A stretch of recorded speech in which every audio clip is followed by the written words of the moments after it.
자, 드디어 마지막 문제네요. 이제 2, 3만 넘으면 여러분은 꺾은선 그래프를 정복하는 겁니다. 조금만 더 힘내서 마지막 문제를 함께 풀어볼게요. 먼저 문제 읽어보겠습니다. 5년째 같은 반이었던 주희, 승원, 민호는 수학 라이벌이다. 아래 꺾은선 그래프에는 지난 5년 동안 세 친구들의 수학 시험 점수가 나타나 있다. 그래프를 참고하여 다음의 문제에 답하시오. 1번 3명 중 2013년에 가장 높은 점수를 받은 사람은 누구인가? 2번 2014년에 대비하여 2015년에 가장 점수가 많이 오른 사람은 누구인가?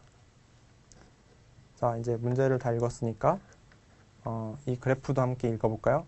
제일 먼저 이 그래프가 어떤 그래프인지를 말해주는 그래프 종류가 써있죠? 이제는 익숙하죠?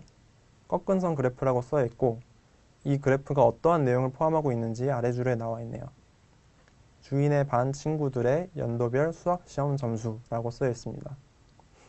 여기서 잠시 멈춰서 이 그래프가 어떻게 표현이 되어 있을지 추측을 한번 해볼게요. 그래프는 주인의 반 친구들인 주희, 승원, 민호 3명이 지난 5년 동안 보았던 수학 시험 점수를 나타내고 있어야겠죠. 머릿속에 어떤 그림이 그려지시나요? 그럼 자신이 생각한 그림이 맞는지 한번 확인을 해볼게요. 다음 줄을 읽어볼까요? 이 그래프는 세 종류의 선을 사용하고 있고 각각의 두께에 따라 주희, 승원, 민호를 각각 다르게 표시해주고 있어요. 이때 선의 두께와 그 친구들의 이름을 매치해서 기억을 해두면 그래프를 읽기가 보다 편하겠죠. 자, 그럼 두꺼운 선은 주희, 중간 두께의 선은 승원, 가장 가느다란 선은 민호라는 것을 기억하면서 그래프를 살펴봅시다.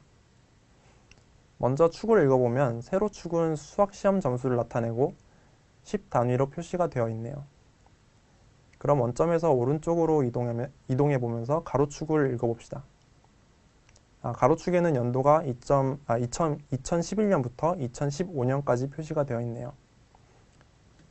각 연도마다 세 사람의 시험 점수를 꺾은 선으로 이어서 만든 그래프인 거죠. 이제 어느 정도 그래프 파악이 된 것 같은데 한참을 그래프를 분석을 했더니 문제를 또 까먹었네요. 문제로 돌아가서 다시 한번 읽어볼게요. 자, 첫 번째 문제는 3명 중 2013년에 가장 높은 점수를 받은 사람을 찾는 문제네요. 이 문제를 풀기 위해서는 2013년만을 찾아야겠죠. 여기서 팁을 드리자면 그래프 관련 문제를 잘 푼다는 것은 어떠한 정보가 필요할 때 그 정보를 그래프에서 얼마만큼 효율적으로 얻어낼 수 있느냐는 것이나 다름이 없어요. 문제에 답이 있다는 말이 있죠. 그래프 문제는 진짜 그래프에 답이 있어요. 이걸 염두에 두고 문제로 다시 돌아와서 가로축에서 2013년을 찾아봅시다. 어디에 있죠? 가운데 있네요. 2013년에서 보조선을 따라 똑바로 위로 올라가면 누가 가장 높은 점수를 받았는지 알 수 있겠죠. 가장 두꺼운 선으로 나타낸 사람이 가장 위에 있어요. 그럼 정답은 누구죠? 맞았어요. 주희예요. 주희가 2013년에 셋 중에 가장 높은 점수를 받았네요. 자, 그럼 다음 문제로 넘어가 볼까요? 다시 한번 읽어보면 2014년과 대비하여 가장 점수가 많이 오른 사람은 누구인가를 물어보는 문제네요. 이번 문제는 1번 문제보다 조금 더 복잡하죠. 문제가 복잡한 만큼 다양한 방법으로 이 문제를 풀어볼 수가 있어요. 수학을 잘하기 위한 가장 좋은 방법 중 하나는 같은 문제를 여러 가지 방법으로 생각해 보는 거예요. 같은 문제라도 여러 가지 방법으로 고민하다 보면 나중에는 어떤 문제를 마주했을 때 가장 좋은 방법이 아주 잘 떠오르게 되거든요. 그래서 오늘은 이 문제를 푸는 두 가지 방법을 알려드릴게요. 하나는 아주 정직한 방법이고 다른 하나는 더 빠르게 풀 수 있는 방법이 될 건데 두 가지 방법을 다 들어보고 여러분이 생각한 방법과 한번 비교해 보면 더욱 좋겠죠. 그럼 첫 번째 방법부터 시작해 볼게요. 첫 번째 방법은 3명의 친구들이 각각 2014년보다 2015년에 시험 점수가 몇 점이 올랐는지를 모두 알아보고 비교를 해보는 방법이에요. 우선 주희부터 알아볼까요?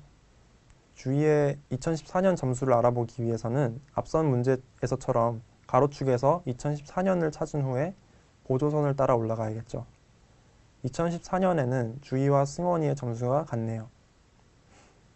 이때 왼쪽으로 보조선을 따라가서 세로축의 값을 읽어야 하는데 우리는 다시 돌아와서 2015년으로 이동해야 하므로 왼손으로 이 점을 잡고 오른손만 보조선을 따라 이동해 볼까요? 보조선을 따라 가서 점수를 읽어보면 60점이네요.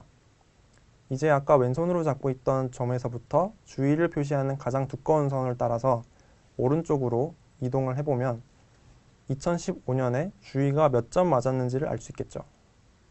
보조선을 따라서 점수를 읽어보니까 50점이네요. 오히려 떨어졌어요. 주위는 내년에 공부를 더 열심히 해야겠네요. 그럼 주위는 60점에서 50점이 되었으므로 10점이 떨어졌네요. 다음으로 승원이를 한번 볼까요? 방금 전 2014년에 주위와 승원이의 점수가 같았던 걸 기억하고 있다면 보다 쉽겠네요. 60점이었죠?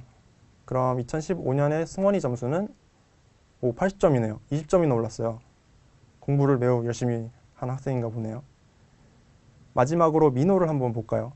민호의 2014년 점수는 70점이네요. 그럼 마찬가지로 왼손이 잡고 있던 곳으로부터 2015년으로 이동을 해서 세로 축의 값을 읽어보면 80점이죠. 민호는 70점이었다가 80점이 됐으니까 10점이 오른 것을 알 수가 있어요. 종합적으로 주희, 승원, 민호의 점수가 어떻게 변했는지를 알아보면 승원이가 20점으로 가장 많이 점수가 올랐네요. 따라서 정답은 승원이죠. 풀기 굉장히 복잡한 문제였어요. 조금 힘들더라도 마지막 남은 비장의 무기, 두 번째 방법까지 알아볼게요. 자, 첫 번째 방법이 힘들었던 가장 큰 이유는 너무 많은 정보를 얻었기 때문이에요. 문제를 다시 한번 읽어보면 2014년에 대비하여 2015년에 가장 점수가 많이 오른 사람은 누구인가? 여기서 대비하여 가장 점수가 많이 오른 사람이 누구인가? 이게 중요한 거죠. 그래요. 결국 이 문제는 세 친구들이 2014년과 2015년도에 몇 점인가가 중요한 것도 아니고 심지어는 몇 점씩 올랐는지가 필요한 것도 아니에요. 이 문제에서 필요한 정보는 누가 다른 두 명보다 많이 올랐는가 하는 것이죠. 이번에는 그것에 초점을 맞춰서 문제를 풀어볼게요. 즉, 세 사람의 선을 손으로 만져보면서 즉각적으로 비교를 해보는 방법인데요. 이 방법은 사람이 3명밖에 되지가 않기 때문에 가능한 방법이라고 할 수가 있겠습니다. 아마 사람이 더 많았다면 각각을 비교하기가 매우 어려워질 테고 그땐 또 다른 방법으로 문제를 풀어봐야겠죠. 일단 가로축에서 2014년을 찾은 뒤에 올라가서 그래프를 읽어볼게요. 주희와 승원이가 겹쳐 있어서 3개가 아닌 2개의 점이 있는데 각 선을 따라서 오른쪽으로, 즉 2015년 방향으로 이동을 해볼게요. 어떤가요? 두 선은 위로 올라가고 가장 두꺼운 선은 아래로 내려가는 게 느껴지시나요? 이건 주위의 점수를 나타내는 선인데요. 가장 많이 증가하는 사람을 찾는 문제에서 감소하는 사람을 더 이상 비교할 필요가 없겠죠. 그럼 이제 승원이와 민호 2명이 남았습니다. 이 두 선을 따라서 2014년에서 2015년으로 이동해 보니까 2015년에 두 선이 만난다는 것을 알 수가 있네요. 자, 다른 곳에서 출발한 두 선이 한 점에서 만나고 있어요. 그렇다면 더 낮은 점수를 받았던 사람이 더 많이 올랐다는 것이겠죠. 이러한 방법을 통해서 승원이가 가장 많이 점수가 올랐다는 사실을 알 수가 있겠네요. 어떤가요? 첫 번째 방법보다 훨씬 빠르고 간편하게 답을 구했다고 나만 느끼나? 하지만 이러한 방법이 항상 통하는 것은 아니라는 거 꼭 명심하시고 이러한 것들을 판단하기 위해서는 여러 문제들을 연습을 해보고 언제 어떤 방법을 사용하는 것이 좋을지 판단할 수 있는 능력을 기르는 것이 중요해요. 자, 그럼 지금까지 꺾은선 그래프의 개념 설명과 문제풀이까지 모두 마쳤습니다. 모두들 수고 많았고요. 이번 강의를 통해서 조금이나마 여러분의 수학 공부에 도움이 되었다면 참 좋겠네요. 그럼 꺾은선 그래프 강의 여기서 마치도록 하겠습니다. 감사합니다.